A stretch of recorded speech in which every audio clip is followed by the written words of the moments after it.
Coucou les amis, c'est Florence, je vous retrouve encore pour une vidéo de présentation de jeu. Donc aujourd'hui je vous présente le Tarot of Mystical Moments de Catherine Veldstein. Donc c'est un jeu qui est en préparation déjà quand même depuis assez longtemps parce que j'ai repéré les premières illustrations du fou et de l'impératrice il y a déjà plusieurs années. Donc je pense que c'est un projet qu'elle a mis en route il y a déjà un certain temps. Et j'avais très longuement hésité à acheter son oracle, The Oracle of Mystical Moment, qui était resté peut-être plus d'un an et demi sur ma liste et qui a fini par être évacué de ma liste. Donc je m'étais un petit peu demandé si je ferais pareil avec le tarot, mais le tarot me parle quand même davantage. Et du coup, voilà, je l'ai laissé dans ma liste et il m'a été offert à Noël. Donc c'est un jeu publié par US Games qui arrive dans une boîte en dur. Donc c'est pas le format US Games petite carte normale, hein, c'est un format un peu plus large qui se rapproche plutôt d'un format carte oracle. Et donc bon, un petit peu mauvaise surprise quand même parce que c'est voilà, c'est mes beaux-parents qui me l'ont offert, donc je les remercie. Mais quand le facteur a livré, parce qu'ils ont fait livrer chez nous parce qu'ils n'étaient pas sûrs qu'on se verrait cette année à Noël, la factrice nous a demandé: vous avez reçu un colis, il y a 10 € de frais de douane, est-ce que vous voulez accepter le colis ou le refuser? Bon, mon mari a regardé, il a reconnu que voilà, c'était un truc envoyé par mes beaux-parents, donc il fait non, hein, on va payer les frais de douane. Mais voilà, quand même, ça fait mal. 10 € pour un jeu qui est à 20 et quelques, c'est quasiment 50% du prix de l'article en frais de douane. Donc comment vous dire que j'étais pas franchement heureuse de ça. Je pensais pas qu'en achetant des jeux US Games sur Amazon, j'aurais ce problème. Et franchement, voilà, j'étais un peu deg. Voilà. Et puis, donc j'ai ouvert le jeu hier, hein, quand j'ai commencé à déballer mes cadeaux, regarder tranquillement chez moi.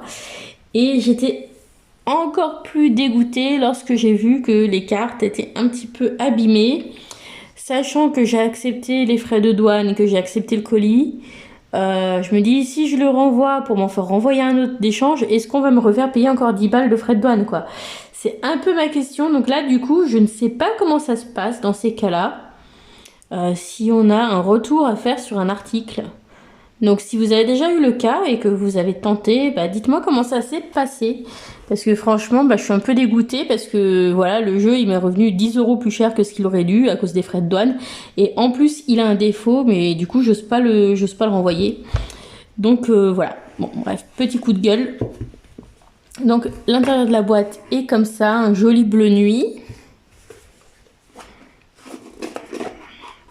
Ensuite, on a le livret d'accompagnement.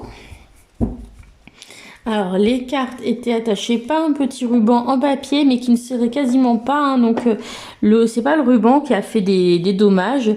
Je pense que c'est un problème au niveau de l'impression, je sais pas si vous verrez, mais ici on a des crans un peu en haut comme si ça avait été un petit peu enfoncé, appuyé, donc là avec la lumière je pense pas que vous le voyez bien, mais moi à l'œil nu voilà, ça fait voilà, ça me fait genre 2 crans là et là de mes cartes. Et ouais, ça m'embête quoi. Ça m'embête. Vous voyez là, je pense que sur celle-ci, je sais pas si vous le voyez bien. Vous voyez le petit défaut là en haut? Voilà, j'ai ça sur pas mal de cartes en fait. Donc ça me saoule. Ça me saoule parce que c'est... Voilà quoi, c'est un jeu pour lequel il vous demande des frais supplémentaires et en plus... s'il y a un problème, vous osez même plus le renvoyer du coup. Donc, vous voyez ici, on voit là hein, que voilà, il est comme enfoncé à cet endroit-là sur plusieurs cartes. Quelques-unes là aussi, par là. Voilà, la dorure en plus, ça fait bien ressortir ce genre de défaut. Et le carton brillant aussi. Donc voilà. Bref. Une fois le coup de gueule passé, voilà, on va passer à la découverte du jeu. Donc ici, on a une petite carte de présentation. Le dos des cartes donc va ressembler à... Je sais pas comment je peux faire ça sans avoir la lampe qui me gêne.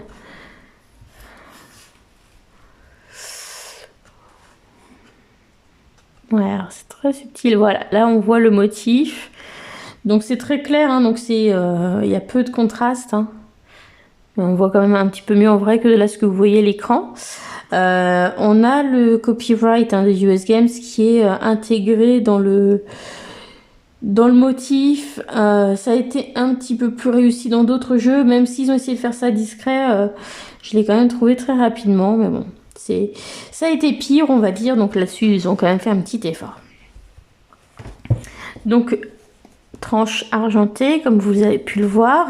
Au niveau du carton, on est sur un carton qui est résistant, il n'y a pas de souci, qui est très brillant. Je sais pas si j'aurais préféré qu'il soit mat ou pas. D'un côté, le carton brillant, ça fait ressortir les couleurs, ça fait que les cartes glissent mieux, donc c'est vrai que ça peut être agréable. Par contre, à la caméra, ça fait de reflets, donc voilà, tout dépend comment vous l'utilisez. Voilà. Alors, c'est parti. Donc au niveau du format, on a des cartes assez grandes, mais malgré tout, voilà, ça va encore pour les tenir, pour brasser le jeu, ça reste correct. On a une bordure en bas et la couleur varie légèrement. Voilà, elle est plutôt beige pour les majeurs. Elle va être beige rouge un peu, enfin qui tire sur le rouge rosé pour les bâtons. Elle va tirer sur le bleu pour les coupes, sur le vert pour les épées et sur le jaune, on va dire un petit peu sur les pentacles. Voilà, donc ça c'est sympa parce que c'est fait de manière subtile, c'est pas trop criard, c'est pas trop voyant. Donc voilà, je trouve que c'est plutôt cool. Après, au niveau de l'image de l'impression, lorsque je regarde le jeu, j'ai comme l'impression de voir un petit peu des pixels par endroits. Donc voilà, au niveau de l'image, de l'impression, une petite déception quand même de voir par moments des pixels. Ça ressort plus sur certains jeux que d'autres, enfin sur certaines cartes. Mais vous voyez, tout ce qui est ombre, comme ça, on voit tous les petits points. Alors je sais pas si c'est les points de la toile, si c'est des pixels, enfin voilà. Mais voilà, l'image n'est pas aussi nette que ce que j'imaginais et voilà, ça me perturbe un petit peu en fait. Voilà, donc ici on a le fou, donc je connaissais déjà l'image puisque c'est une des premières que j'ai découvertes il y a quelques années déjà sur Pinterest lorsqu'elle a commencé à travailler sur ce tarot. Le magicien. Voilà, mais malgré tout j'aime bien son univers, je le trouve assez original, assez onirique. Et voilà, je pense qu'il peut apporter quelque chose d'un petit peu différent. Donc voilà, c'est pour ça que j'étais quand même tentée de lui laisser une chance et de le laisser entrer dans ma liste. J'ai pas mal hésité avec le Dreamkeeper Tarot qui est un petit peu dans le même, style, un peu onirique, un peu victorien aussi sur certaines images. Mais voilà, j'ai une petite préférence pour celui-ci. Voilà. Alors, la grande prêtresse. L'impératrice. Bon, les images, elles sont quand même très jolies, hein. Mais c'est vrai que quand on se met de très près, on a l'impression de voir quand même des petits pixels, je trouve. L'empereur. Alors, on a 2 cartes de l'empereur, d'ailleurs. C'est un jeu où on a des cartes alternatives. Et des fois, j'aime bien les cartes alternatives, des fois, j'aime pas. Là, concernant l'empereur, j'ai une vraie préférence pour celui-ci. Celui-ci, j'aime pas trop le fait que les personnes soient attachées en laisse. Ça me fait penser presque plus à la carte du diable qu'à la carte de l'empereur, du coup. Vous voyez? Donc, personnellement, celle-ci, moi, je la retirerai de mon jeu. Le hiérophante. Voilà, j'aime bien. Le 6 le 6, je vous dis n'importe quoi, les amoureux. Voilà, on a pas mal de choses dans ce jeu comme ça, où par exemple les cheveux vont être remplacés par des ailes ou des tentacules. Voilà, il y a des mélanges qui sont faits. Bon, pourquoi pas.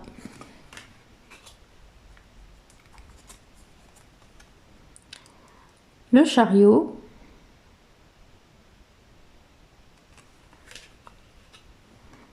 La force. Alors j'aime assez cette carte de la force.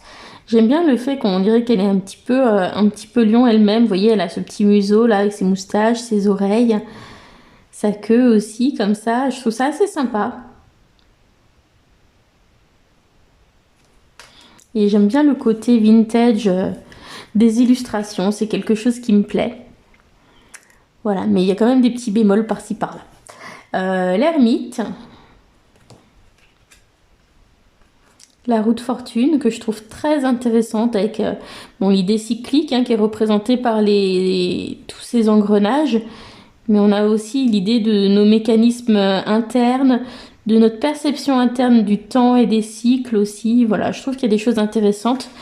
Vraiment, c'est un jeu, si on veut creuser, il y a des choses sympas quand même. Mais après, voilà, il faut que ça vous parle, il faut que ça vous plaise. Mais c'est vrai que j'étais un peu déçue quoi, quand j'ai vu qu'il y a eu cette histoire des frais de port et puis ces cartes légèrement abîmées. Bon, c'est pas... J'arriverai à passer outre, hein, mais sur le moment, c'est vrai que c'est un peu décevant. La justice, avec un côté un peu plus moderne avec les buildings, mais je trouve que ça marche assez bien. Le pendu, alors celle-ci, elle m'intrigue. Voilà, je trouve ça sympa que ce qui est dévoilé ici, ce soit la même couleur que sa robe. Mais voilà, elle me laisse un petit peu perplexe en même temps, cette illustration. Donc voilà, j'ai hâte d'aller voir dans le livret ce qui est écrit à propos de cette carte. La carte de la mort. Celle-ci, j'aime beaucoup, tempérance. Voilà, on a vraiment quelque chose de très doux et vaporeux là, ici. Alors la suivante, j'ai vraiment du mal, c'est la carte du diable. Elle m'a même fait pendant un moment retirer le jeu de ma wishlist parce que y a des pattes d'araignée dégoûtantes. Et on a une femme araignée sur un champignon et franchement les pattes d'araignée c'est ce qui me met le plus mal à l'aise avec les araignées. Et du coup c'est une carte qui me met franchement mal à l'aise. Donc je vais vous la montrer mais assez rapidement quand même. Voilà, donc elle est intéressante parce que le symbole de la manite du champignon vénéneux est intéressant, mais j'aurais préféré qu'il n'y ait pas les pattes d'araignée, personnellement. Ensuite, la carte de la tour, que je trouve très sympa. J'aime beaucoup cette carte. C'est une de mes préférées, je pense, dans le jeu. L'étoile, bon, c'est joli, mais c'est pas forcément celle qui me parle le plus. La lune, je la trouve sympa. J'aime beaucoup ces tentacules voilà, qui font surface. La carte du soleil aussi, je l'aime beaucoup. Je la trouve très jolie. Et c'est rare parce que c'est rarement une carte qui me plaît, la carte du soleil. Donc merci d'avoir fait une jolie carte. Le jugement. Et le monde. Voilà, je suis pas super fan de cette carte du monde, mais bon, pourquoi pas, hein, ça va dans l'esthétique du jeu. Alors, As de bâton.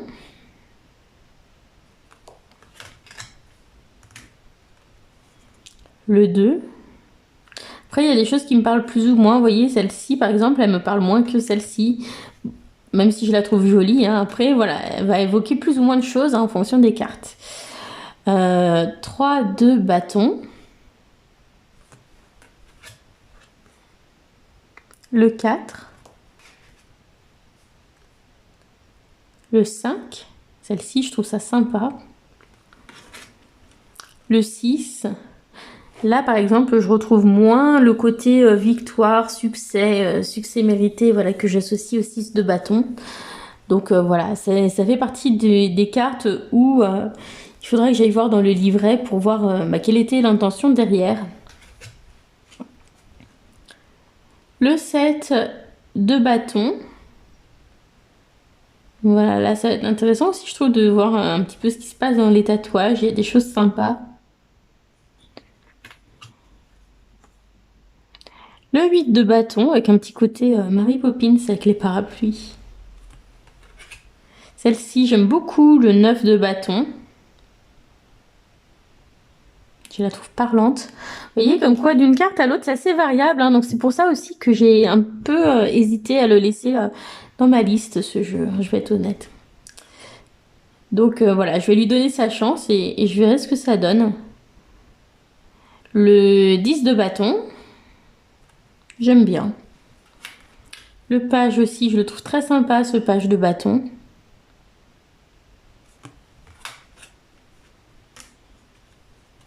Cavalier de bâton.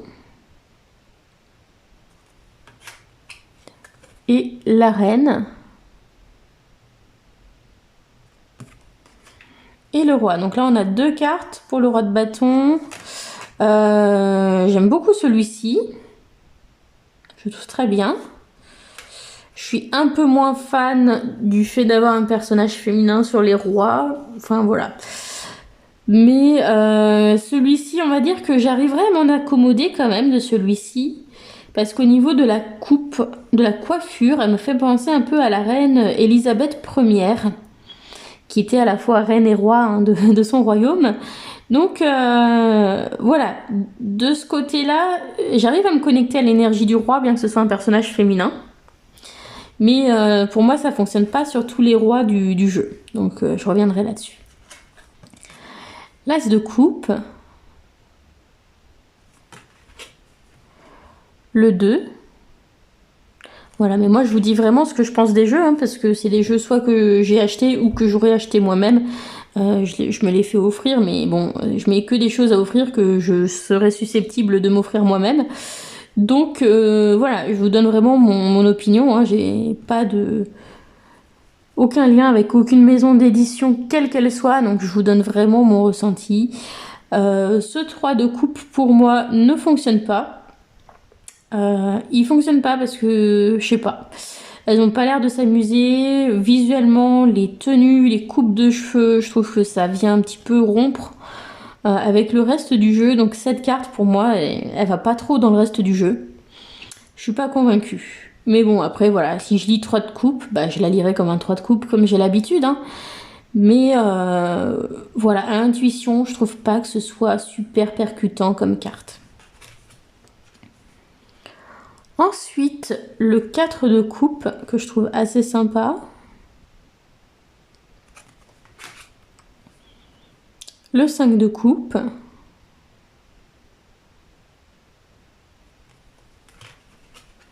Le 6 de coupe, que j'aime beaucoup. Le 7 de coupe.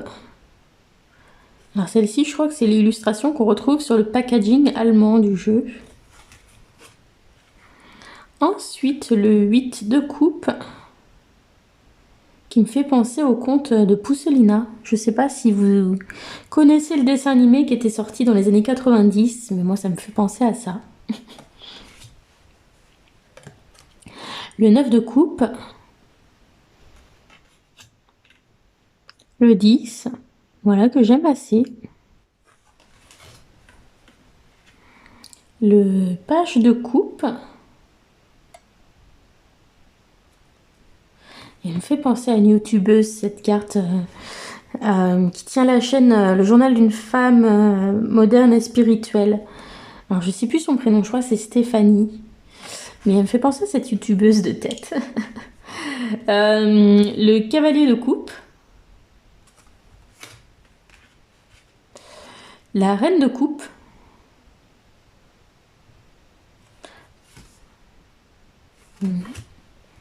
Ici avec le lotus, on a peut-être un petit côté un peu Kuan-Yin. Ici un petit peu Vénus.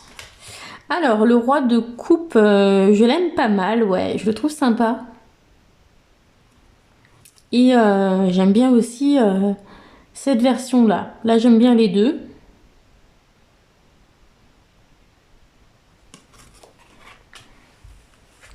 Mais ça marche pas à chaque fois. Alors, l'as d'épée, j'aime beaucoup cette clé avec voilà, l'idée de spirale et puis la serrure ici. Ça me rappelle d'ailleurs un petit peu l'as des épées du Lightyear Tarot au niveau de la composition de l'image. Je trouve qu'on retrouve un petit peu la même idée. Le 2 des épées, pourquoi pas. Le 3.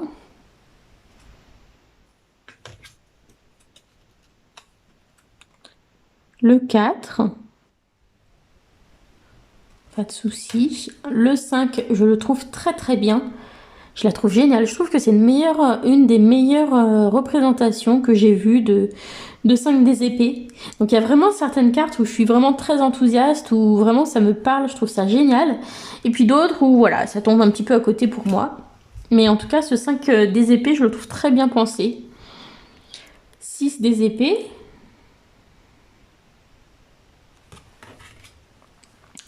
Le 7.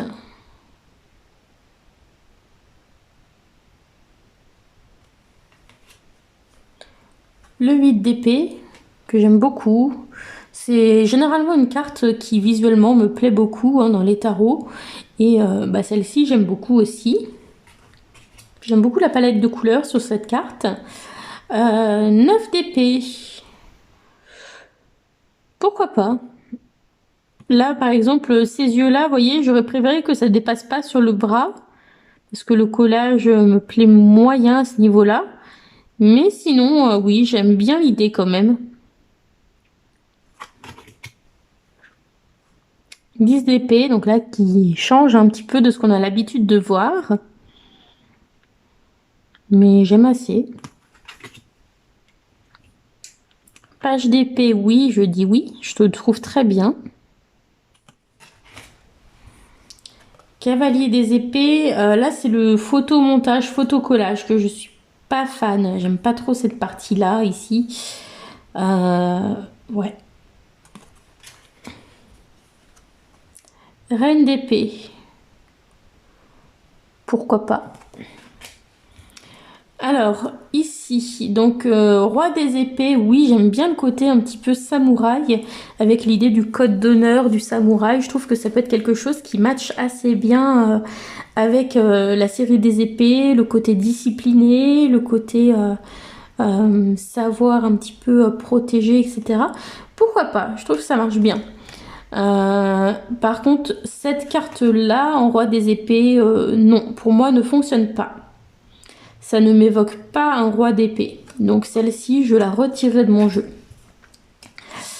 Ici, As de Pentacle. Oui. Le 2. Pourquoi pas. Le 3, je la trouve assez sympa avec cette collaboration. Alors, petits outils dans le bec. Je trouve ça sympa. Ouais, ça marche bien. Celle-ci, oui, j'adore vraiment cette idée, voilà, de se protéger, de tenir, de s'accrocher à son petit confort, à sa sécurité matérielle. Je la trouve très bien comme carte. Très parlante. Le 5, elle est assez intéressante aussi, je trouve. Voilà, il y a vraiment des cartes qui m'interpellent, qui m'intéressent, et puis d'autres où voilà, ça fonctionne un peu moins bien, où c'est moins évident, faudra voir dans le livret. 6 de Pentacle. Oui. Le 7. Alors le 7, voilà, ce qui me dérange un peu, c'est le collage ici qui est pas... Je sais pas, je trouve que le visage est pas super bien centré par rapport à la coiffe ou voilà. Bon, c'est moi qui chipote, hein, mais c'est vrai que j'ai un petit peu du mal avec les jeux de collage. C'est vraiment pas ce que j'utilise le plus ou ce que j'achète le plus. Donc j'aime bien quand même ce que fait Catherine Wellstein parce que c'est plutôt bien fondu, plutôt bien fait. Mais voilà, des fois il y a quand même des petits trucs qui j'ai un peu de mal. Mais ça c'est personnel, hein, c'est vraiment le style collage que voilà, moi j'ai un peu de mal. Mais bon, pour ce type de jeu, quand même, je trouve que c'est très très bien fait. Et ça fonctionne plutôt bien. 8 de Pentacle. 9 de Pentacle. J'aime beaucoup. Ce 10 de Pentacle aussi, je le trouve très parlant. J'aime beaucoup également. Page de Pentacle, celui-ci me parle pas énormément. Par contre... Cavalier de Pentacle, oui et non, voilà, ça me parle pas plus que ça. Reine de Pentacle, pourquoi pas. Ouais, il y a des trucs sympas dedans. Et Cavalier de Pentacle, Pour le coup, j'ai une préférence sur celui-ci par rapport à celui-ci, même si c'est pas un homme. Donc là, c'est peut-être celui-ci que je retirerai. Vous voyez? Mais voilà. Donc ça, c'est pour les cartes. On va regarder un petit peu comment est fait le livret. Donc livret en anglais. Hein, donc voilà, si vous lisez pas l'anglais, vous pouvez toujours utiliser des applis hein, qui vont traduire. Voilà, donc on a une toute petite intro et puis rapidement on passe aux cartes.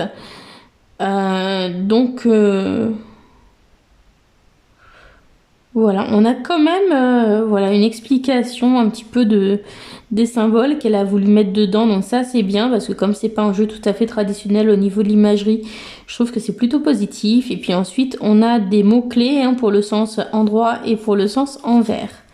Donc ça c'est pour les majeurs. Et allons voir les mineurs, c'est un petit peu plus court. Mais on a toujours ce côté voilà, où elle va se connecter à ce qu'elle a mis dedans, hein, avec un côté un petit peu descriptif qui va venir expliquer un peu ce qu'elle a fait. Donc ça c'est bien. Mots-clés endroit et envers également. Est-ce qu'on a d'autres choses dans ce livret? Oui. Alors, à chaque fois, on va avoir une carte pour les... Quand on a des cartes alternatives, on va avoir des explications différentes. Alors, au niveau des mots-clés, on a les... Oui, on a les mêmes mots-clés. Par contre, la description est différente. Voilà, donc ça, je trouve ça assez sympa. Et puis, donc, on a donc des tirages. Ok.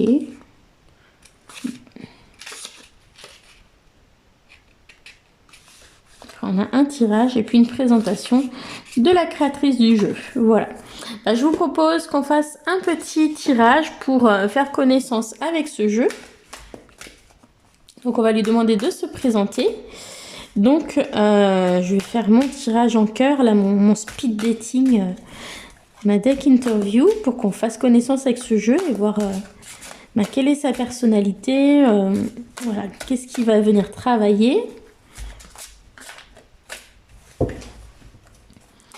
Alors, hop, je coupe. En tout cas, il s'étale bien, il n'y a pas de souci. Bon, quand il est étalé, les petits défauts hein, de cartes un peu enfoncées, vous les voyez pas. Puis c'est pas tout, sur toutes les cartes, bien sûr. Mais c'est vrai que sur le moment, c'est c'est le genre de truc qui m'irrite un peu.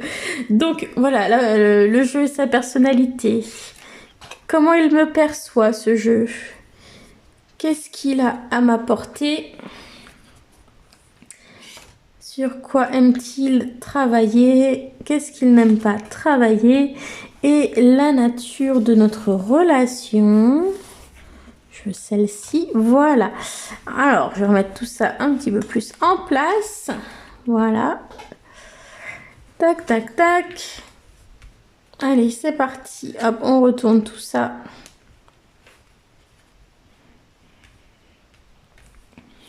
Donc... Alors, donc sa personnalité avec la grande prêtresse, c'est un jeu un petit peu mystérieux, un jeu un peu pour les initiés aussi, j'ai envie de dire. Donc c'est pas forcément un jeu tout à fait débutant, quoi, hein, c'est ce qu'il est en train de nous dire. C'est un jeu qui va nous ouvrir la porte sur nos rêves, sur notre inconscient, sur nos émotions. Voilà, sur toutes les choses un petit peu intangibles. Voilà, c'est ça sa personnalité. Alors, comment il me perçoit? Il me perçoit comme quelqu'un d'assez cérébral, je pense, avec l'as des épées. Quelqu'un qui a du potentiel aussi pour apprendre, pour découvrir. Et voilà, peut-être que de nouvelles prises de conscience ou d'interprétation vont venir à moi grâce à ce jeu, hein, puisqu'on est voilà, dans le début de quelque chose avec l'as. Hein. Qu'a-t-il à m'apporter? Alors, le 10 de bâton. Oh là. Peut-être voilà, une certaine On a l'idée que c'est voilà, c'est peut-être ça va être peut-être un petit peu lourd de travailler avec, mais en même temps, on a toutes ces fleurs qui sont là. Donc, je pense que ce qu'il essaie de me dire, c'est que bah, si je veux vraiment travailler avec ce jeu, ça va demander une part d'investissement personnel assez importante parce que voilà, il y a beaucoup de choses dedans en fait. Mais bon, ce qu'il y a dedans, ce sont de belles choses quand même. Alors, sur quoi aime-t-il travailler? Donc, il aime travailler sur le domaine émotionnel avec le 5 de coupe et notamment sur le sentiment de perte. Donc ça va être intéressant. Sur quoi est-ce qu'il n'aime pas travailler? Donc, avec le roi des épées, il n'aime pas forcément travailler sur les choses très logiques, très rationnelles. Et du coup, voilà, c'est peut-être pour ça qu'il va nous emmener plutôt travailler dans ce côté un peu émotionnel, un petit peu mystérieux, plutôt que le côté rationnel. Ça semble plutôt cohérent. Et notre relation avec la reine de Pentacle, j'ai envie de dire que ça va être un jeu qui a vraiment de la substance et quelque chose qui va être assez nourrissant. Donc finalement, qui a un beau potentiel au niveau de notre relation. Mais voilà, pour que ça fonctionne, ça va demander un gros investissement, je pense, de vraiment rentrer dedans. Voilà. En tout cas, c'est ce qu'il semble me dire. Voilà. Donc, je vous propose qu'on aille voir la description d'une carte quand même pour voir comment c'est formulé. Donc, on va aller voir le 10 ici de bâton qui est là, qui est celle qui m'intéresse dans ce que je vois dans ce tirage. Alors, on vous dit, sur une belle prairie verte, une femme est en train de porter une montagne de fleurs sur son dos. Elle est penchée sous le lourd fardeau qu'elle a à porter. Elle est donc tirée vers le bas, ou elle est donc abattue un peu par la tâche qu'elle n'est pas en mesure qu'elle est en train de faire, et donc elle n'est pas en mesure d'apprécier la beauté qui l'entoure. Il y a 10 fleurs de plus voilà, qu'elle doit ramasser et voilà, qui vont s'ajouter à son fardeau. Donc cette carte peut vous dire que vous prenez trop de responsabilités. Donc les mots-clés sont responsabilité, fardeau et charge trop importante, oppression. Et le sens renversé, mettre des limites, loisirs, déléguer les tâches et liberté.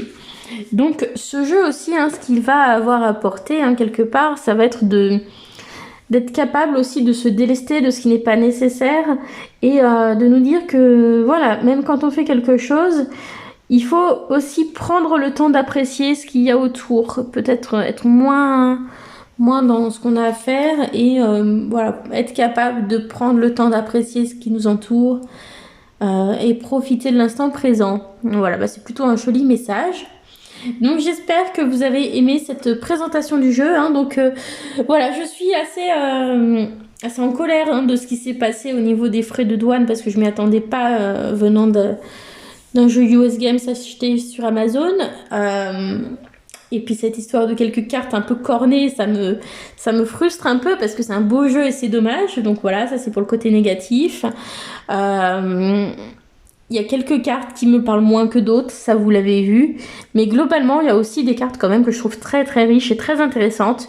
Donc voilà, j'ai hâte de commencer de travailler avec quand même et puis voir ce que ça va donner. Et visuellement, voilà, je sens que j'ai quand même des choses avec lesquelles ça va bien se mélanger. Donc voilà, j'ai hâte de le découvrir et de travailler avec. N'hésitez pas à me dire ce que vous en pensez dans les commentaires. Et puis voilà, si vous avez eu des aventures comme moi avec les frais de douane, avec un jeu qui serait abîmé, n'hésitez pas de me dire ce que vous avez fait, comment ça s'est passé, parce que je suis assez intéressée par la question. Voilà, je vous remercie en tout cas, je vous fais plein de bisous, et puis je vous dis à bientôt. Bisous à tous, bye!